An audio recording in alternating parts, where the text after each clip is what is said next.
everyone, it's Professor McBain again. Yep, it's a different day. Wearing a different shirt.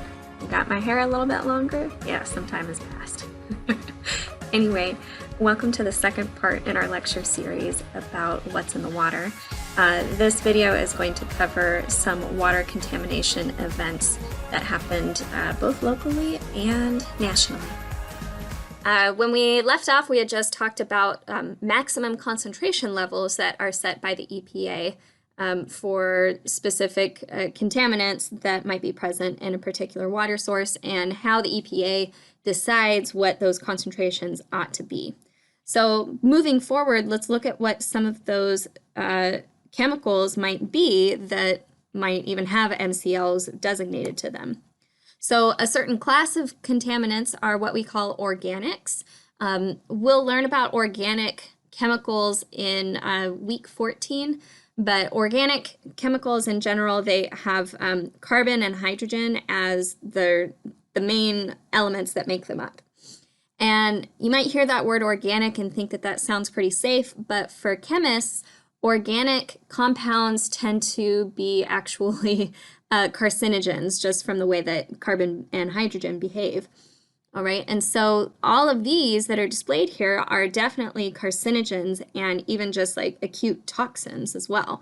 So we've got tetrachloroethylene, which you might be heard referred to as PERC, and we've got trichloroethylene.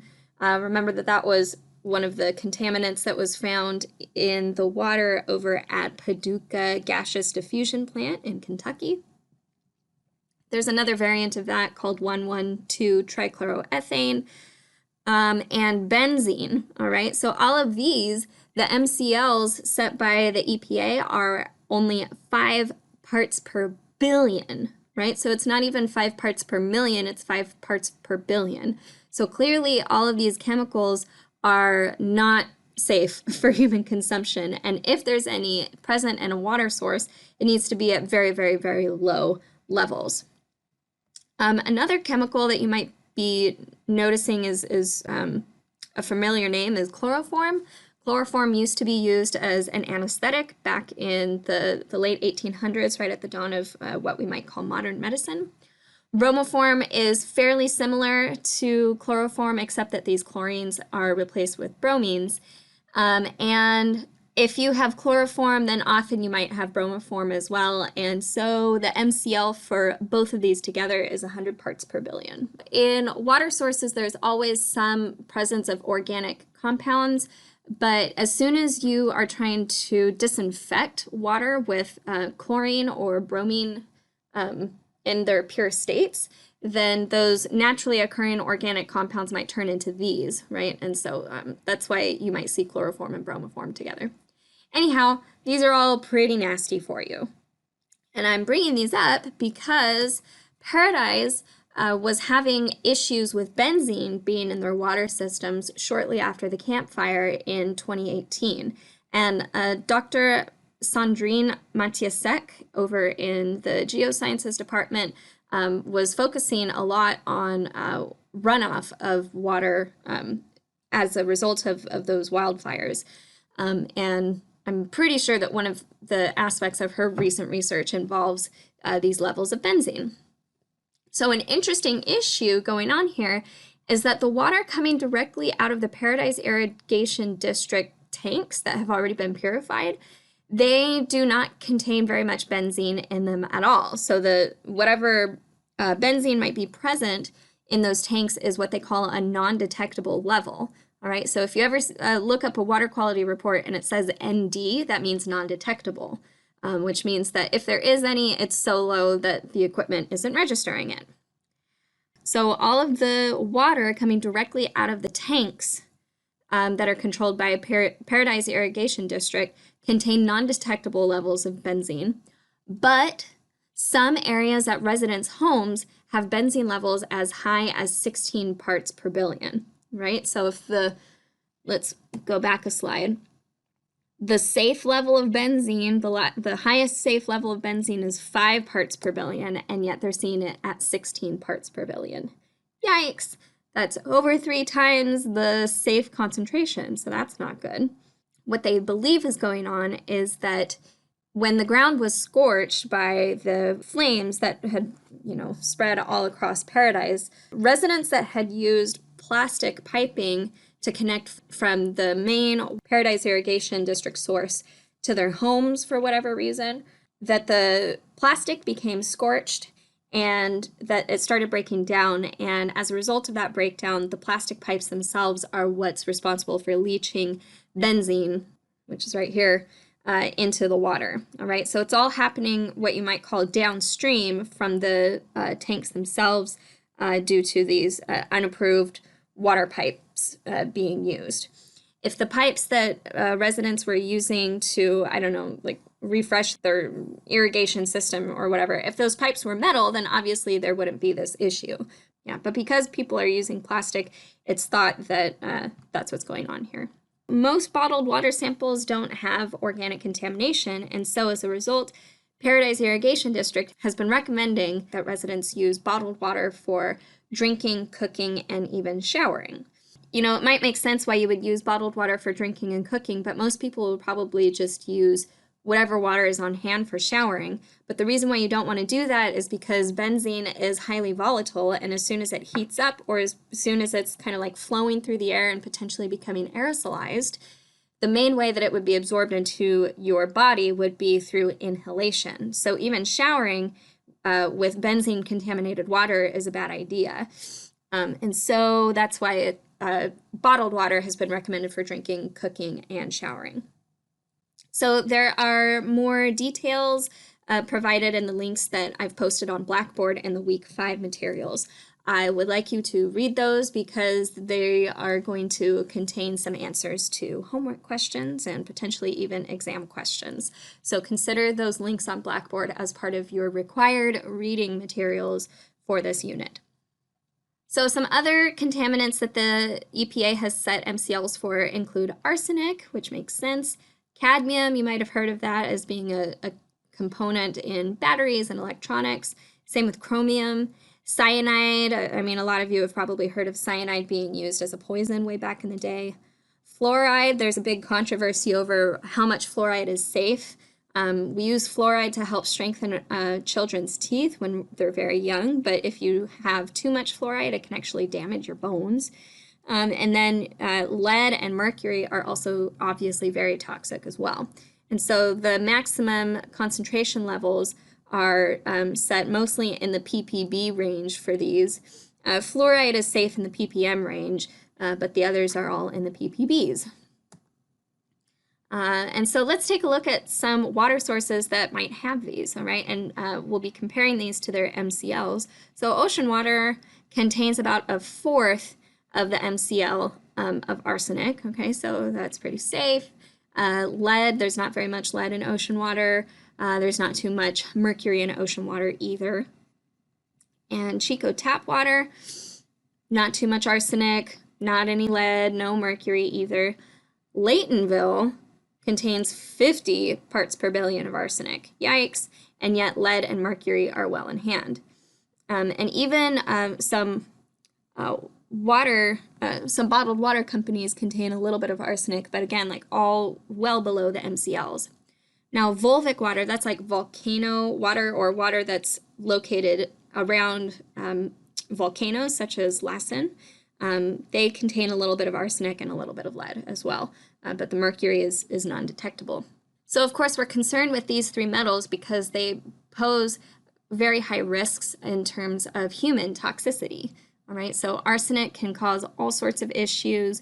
Lead tends to cause a lot more issues in children, and mercury, of course, is very nasty. The Mad Hatter was based on a hatter who was using mercury to kind of solidify the lining of his hats. That was actually a thing that used to happen, was they used mercury in the linings of hats. And so the hatters themselves would be exposed to a lot of mercury, and then they would start to, go mad, and they would probably lose their teeth. So that's what the Mad Hatter and Alice in Wonderland is all about. So why do I bring up these specifically? Well, we've got another example coming up specifically with lead exposure. And lead was one of the main contaminants in Flint, Michigan's water. Okay, now lead wasn't the yellow color here. The yellow color was actually due to the presence of iron. Okay, so it was both iron and lead metals that were being leached into the water system. Now, how is a little bit more complicated than what we saw on the previous slides with the campfire. So what's been going on at Flint is that Flint used to source its water from Detroit, Michigan. And this was good because Detroit had a really robust water purification plant, water treatment plant. They did all of the right things to inhibit the corrosion of iron and lead into their water. And the water was safe and it was wonderful for the people. But it was really expensive. And so therefore, the city of Flint and its government opted to switch its water source to instead the Flint River. And at first you might think that that's fine, but Flint River water had high levels of chlorine in it due to runoff from road salt, right? Because Michigan tends to see really, really cold, snowy winters, and so they tend to salt the roads a whole lot. In addition, the river water has some naturally occurring E. coli issues going on. A lot of waterways do, and so then you tend to add chlorine in order to kill off the E. coli. Now, so we discussed this a moment ago, if you add too much chlorine, then the naturally occurring organic compounds in water will then be chlorinated, and then you start to get things like trichloromethanes. So they added iron trichloride in order to combat the presence of trichloromethanes and to kind of help coagulate that. This was done to prevent bacteria growth. This was done to prevent the nasty organic contamination as a result of doing this. And then number one is just a natural result from using road salts. No big deal. However, all of these high chlorine levels, in addition to having fairly acidic conditions, caused what they call the passivation layer over here to dissolve. All right, so in the pipes in Flint's irrigation system, there's always a mineral passivation layer, which basically means that it's these iron and lead-based salts that tend to build up. Now, if those salts can just stay there and humans won't ingest them, as long as your water pH is high enough, and as long as you don't have all this extra chlorine floating around.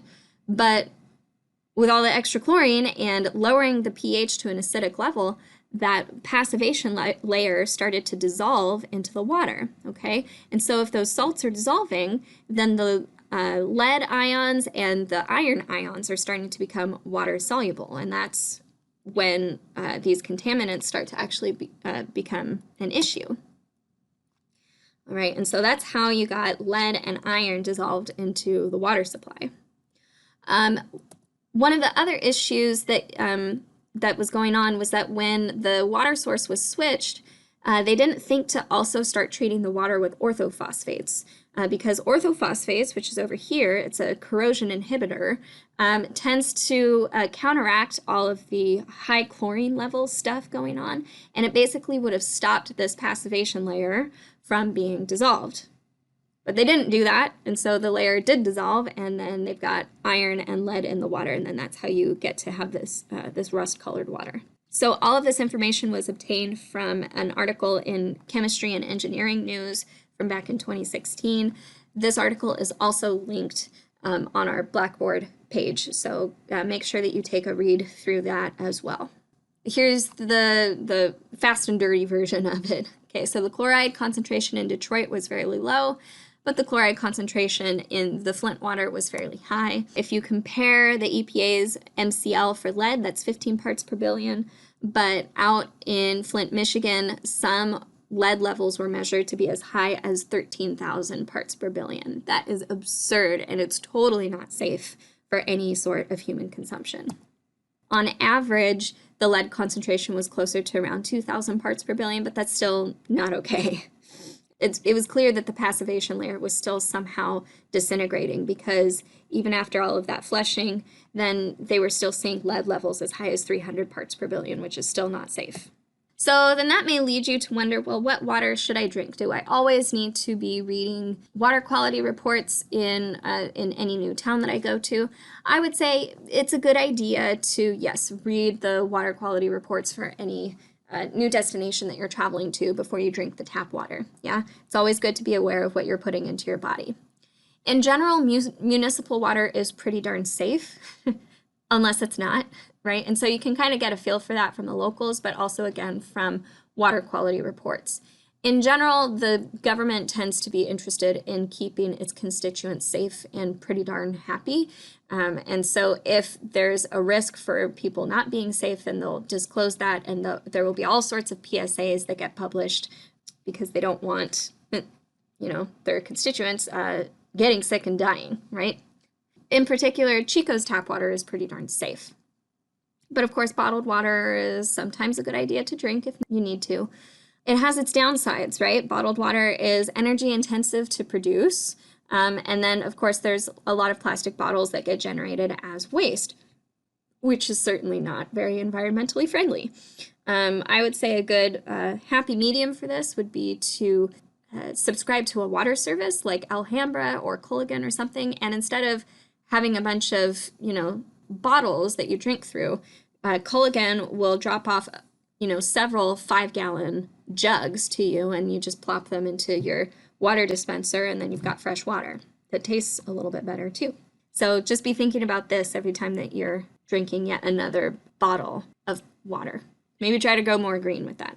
So next week, we'll be talking about how we can purify water and how a lot of companies actually purify that bottled water and then sell it, but also how we purify water in municipal water treatment plants as well.